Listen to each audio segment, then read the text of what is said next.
Good morning dear students. आज हम कक्षा 9 विषय हिंदी की सहायक यानी पूरक पुस्तिका संचयन फर्स्ट का पाठ संख्या 5। पाठ का शीर्षक है हामिद खां। इस पाठ के लेखक है एस के पोर्टोकाट। तो आज हम पाठ हामिद खां को पढ़ेंगे। आइए इस पाठ को पढ़ने से पूर्व कुछ महत्वपूर्ण बातें पाठ से रिलेटेड उनको जानने का प्रयास करते हैं। उसके साथ साथ सबसे पहले हम इस पाठ के लेखक एस के पोर्टोकाट के बारे में कुछ जानने का प्रयास करते हैं।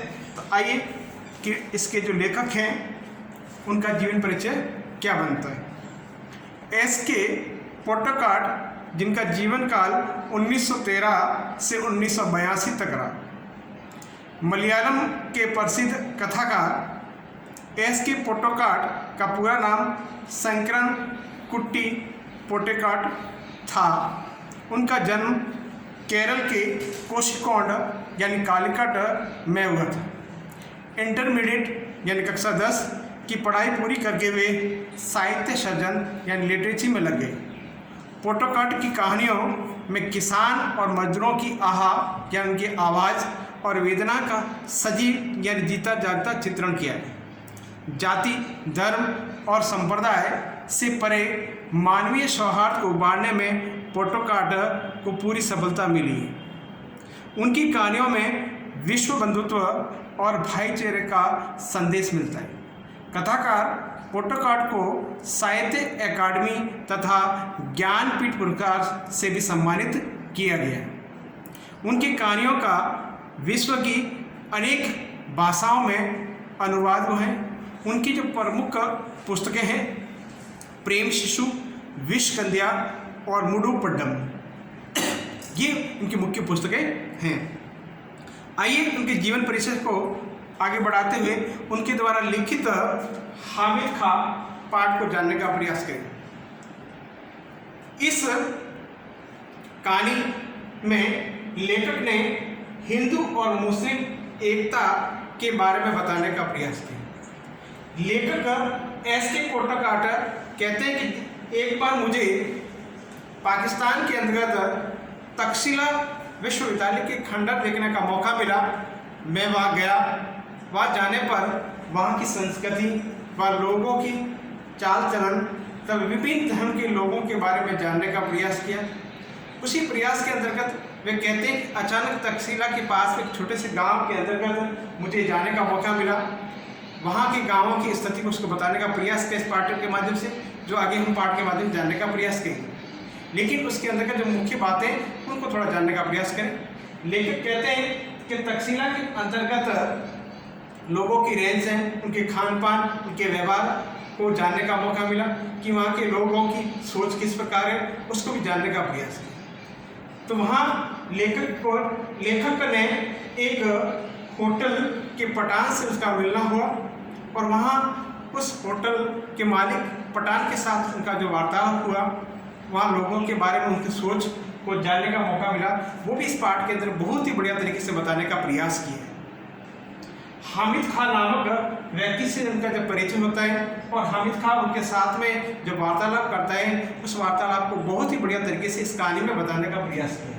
उसके साथ साथ देखिए हामिद खां का दुख जो इस पाठ के माध्यम से जानने का प्रयास किया कि उसे किस बात का दुख होता है, वो भी इस कहानी के माध्यम से बताने का प्रयास किया है। जब लेखक और हामिद खां के मध्य में जो वार्तालाप होता है हिंदू और मुस्लिम के संबंधों के बारे में, तो वहाँ पर इस प्रकार की उनकी बातें सामने आ जाती हैं। उसके साथ साथ देखिए उसके बाद हामिद खां लेखक को किस प्रकार से एक मेहमान नवाजी की तरह उनको मेहमान नवाजी करता है और उसको भोजन खिलाता है, उसका भी इस कहानी के माध्यम से बहुत ही बढ़िया तरीके से बताने का प्रयास। अंत में जब लेखक और हामिद खां के मध्य में इतना प्रेम संबंध बन गया कि लेखक जब हामिद खां को उस भोजन के बदले में पैसा देना चाह रहे थे, लेकिन उन्होंने अपना पैसा स्वीकार नहीं किया। तो देखिए इस कहानी के अंतर्गत आपस के सामंजस्य, आपस से मैत्री तथा लोगों के मध्य को संबंध इस पाठ के माध्यम से बताने का प्रयास किया है। तो आइए इसी मुख्य पाठ के साथ के माध्यम से इस कहानी को पूरा जानने का प्रयास करें कि इस कहानी के अंतर्गत लेखक किन किन बातों को हमें बताने का प्रयास करते हैं। लेखक कहते हैं कि मुझे तक्षशिला यानी जो वर्तमान में जब पाकिस्तान में मैं एक आगजनी से तात्पर्य आग के हवाले से कहते हैं, यानी जब कभी भी किसी प्रकार के दंगे भड़क जाते हैं या किसी भी ऐसे कोई प्राकृतिक कारण जब आग अत्यधिक मात्रा में लग जाती है तो उसके लिए आगजनी शब्द का प्रयोग किया जाता है। तो उसी शब्द के आधार कहते हैं, लेखक कहते हैं जो तक्षशिला जो वर्तमान पाकिस्तान में, वहाँ पर एक बार आगजनी माने आपसी सांप्रदायिक दंगों की बात सुनने में आई। ये ऐसी बात मुझे एक समाचार पत्र के माध्यम से मिली। तो लेखक क्या कहते हैं कि समाचार पत्र की यह खबर पढ़ते ही मुझे हामिद खां की याद आया। मैंने भगवान से विनती प्रार्थना की कि ये भगवान मेरे हामिद की दुकान को इस आगजनी से बचा लेना, यानी सांप्रदायिक दंगे के अंदर जो आग लगी है उस आग से मेरी जो हामिद है उसकी दुकान को सुरक्षित रख देना।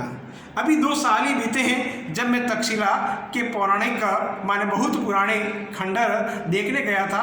एक और कड़कड़ाती धूप, दूसरी और भूख और प्यास के मारे बुरा हाल हो रहा था। रेलवे स्टेशन से करीब 1.25 मील की दूरी पर बसे एक गांव की ओर निकल पड़ा। हस्तरेखाओं के समान माने जिस प्रकार के हथेली के अंतर्गत जो रेखाएं बड़े सघन तरीके से होती हैं, पास पास होती हैं, उस तरह से कहा गया है कि हस्तरेखाओं के समान फैली गलियों से भरा तंग बाजार था, जहाँ कहीं नज़र पड़ी धुआं, मच्छर और गंदगी से भरी जगह ही दिखी। कहीं कहीं तो सड़े हुए चमड़े के बदबू ने स्वागत किया। लंबी कद के पठान अपनी सहज अस्त मस्त माने अपनी मस्ती के साथ में चाल में चलते हुए नजर आ रहे थे। चारों तरफ चक्कर लगा दिया पर अभी तक कोई होटल नज़र नहीं आया। मन में विचार आया, इस गांव में होटल की ज़रूरत ही क्या होगी। अचानक एक दुकान नज़र आई जहाँ चपातियाँ सेकी जा रही थी। चपातियों की सौदी महक से मेरे पाँव अपने आप उस दुकान की ओर मुड़ गए। अपने अनुभवों से मैंने जान लिया कि परदेश में मुस्कुराहट ही रक्षक और सहायक होती हैं। सो मुस्कुराते हुए मैं उस दुकान के अंतर्गत घुस गया। जितने में लेखक कहते हैं कि अधेड़ से तात्पर्य आधी उम्र से ज़्यादा हो, जो ढलती उम्र कैसे जिनकी उम्र 40 साल से ऊपर हो जाए वो अधेड़ की श्रेणी में रखा गया है। लेखक कहते हैं कि अधेड़ उम्र का पठान अंगीठी के पास सिर झुकाए चपातियाँ बना रहा था। मैंने जो ही दुकान में प्रवेश किया वह अपनी हथेली पर रखे आटे को बेलना छोड़कर मेरी ओर घूर देखने लगा। मैं उसकी तरफ देखकर मुस्कुरा दिया, फिर भी उसने चेहरे के हाव भाव से कोई परिवर्तन नहीं हुआ। वह बेपरवाही इसके साथ तीखी नज़र से मुझे निहारने लगा। खाने को कुछ मिलेगा? मैंने धीमी आवाज़ में पूछा। चपाती और सालन माने शोरबा कह सकते हैं या जो मसाला जिसे कहते हैं, वहाँ बैठ जाइए, उसने एक बेंच की तरफ इशारा करते हुए कहा। मैं बेंच पर बैठकर रुमाल से हवा करने लगा। मैंने दुकान के भीतर जाकर देखा। बेतरबी यानी बिना किसी सलीके या तरीके से कहा गया से लिपा हुआ आंगन था, कच्चा आंगन जिसे कह सकते हैं। दूर से सनी दीवारें, एक कोने में खाट पर पड़ी हुई थी जिस पर एक दड़ियल माने बड़ी दाढ़ी वाला बूढ़ा गद्दे तकिए पर कोने टेके हुए हुक्का पी रहा था। हुक्के की गुड़गुड़ाहट में उसने अपने आप को ही नहीं बल्कि सारे जान यानी पूरे संसार को बुला रखा हुआ, यानी मदमस्त के रूप में वह धुएं का आनंद ले रहा था। कहते कि भाईजान आप कहाँ के रहने वाले हैं? चपाती को अंगारों पर रखते हुए उस अधेड़ उम्र के पठान ने पूछा। मालाबार के, मैंने जवाब दिया। उसने ये नाम नहीं सुना था। आटे के हाथ में लेकर गोलाकार बनाते हुए पूछा, यह हिंदुस्तान में ही है ना? उत्तर मिला, हाँ, भारत के दक्षिणी छोर मद्रास से आगे। क्या आप हिंदू हैं? हाँ, एक हिंदू घर में जन्म लिया है। उसने एक फीकी मुस्कुराहट के साथ पूछा, आप मुसलमानी होटल में खाना खाएंगे? लेखक कहते हैं, मैंने कहा क्यों नहीं, हमारे यहाँ तो अगर बढ़िया चाय पीनी हो या बढ़िया पुलाव खाना हो तो बेखटके यानी बिना बेझिझक मुसलमानी होटल में जाया करते हैं। वह मेरी बात पर विश्वास नहीं कर पाया। मैंने उसे गर्व के साथ बताया, हमारे यहाँ हिंदू मुसलमान में कोई फ़र्क नहीं है, सब मिलजुल कर रहते हैं।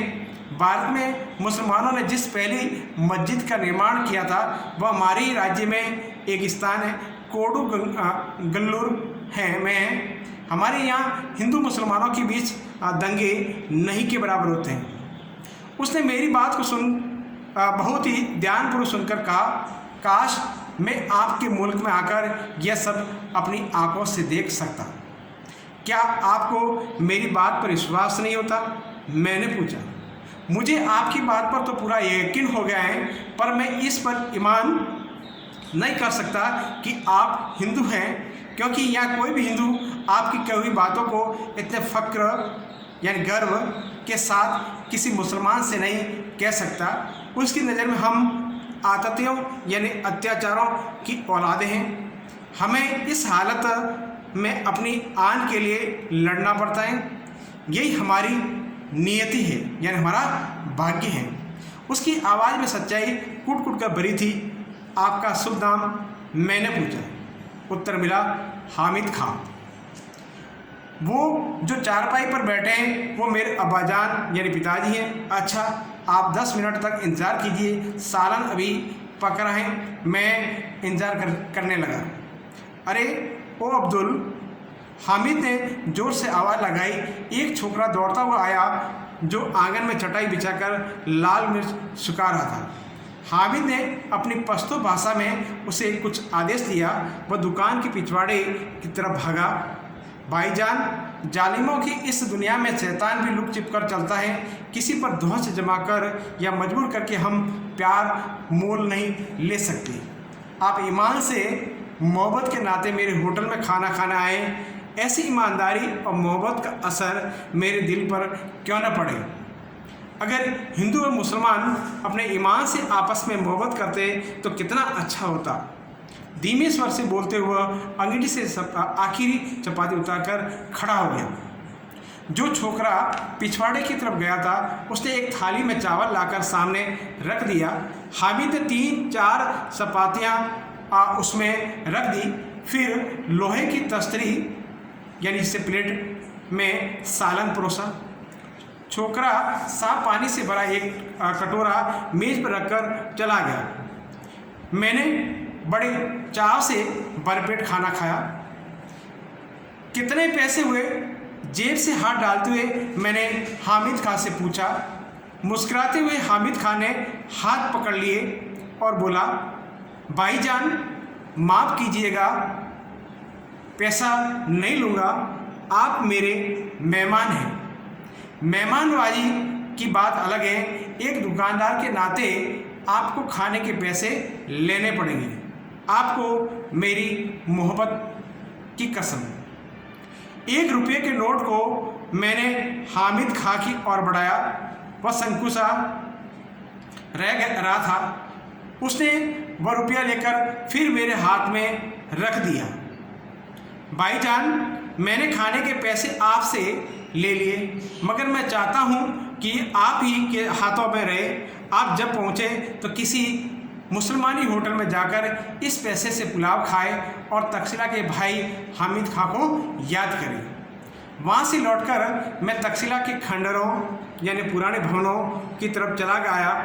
उसके बाद मैंने फिर कभी हामिद को नहीं देखा, पर हामिद खां की वह आवाज़, उसके साथ बिताए क्षणों या पलों की यादें आज भी ताज़ा हैं। उसकी वह मुस्कान आज भी मेरे दिल में बसी है। तक्षशिला के सांप्रदायिक दंगों की जब चिंगारियों की आग में हामिद और उसकी वह दुकान जिसने मुझे भूखे को दोपहर में छाया और खाना देकर मेरी शुभदा यानी भूख प्यास को मिटाया, तृप्त किया, बची रहे, मैं ही प्रार्थना अब भी कर रहा हूँ। तो देखिए, इस पाठ के अंतर्गत लेखक ने तक्षशिला में बीते क्षण को बताने का प्रयास किया। किस प्रकार से तक्षशिला में जाने पर उन्होंने हामिद के साथ उनका जो व्यवहार रहा, और वहाँ बिताए हुए प्रत्येक पल को उन्होंने बहुत बढ़िया तरीके से बताने का प्रयास किया। इस पाठ के माध्यम से हिंदू मुस्लिम एकता की सीख बताने का प्रयास किया। लेखक ने इस पाठ के अंतर्गत आपसी भाईचारे, प्रेम और सौहार्द बनाने के लिए लोगों को प्रेरित करने का प्रयास किया है। धन्यवाद।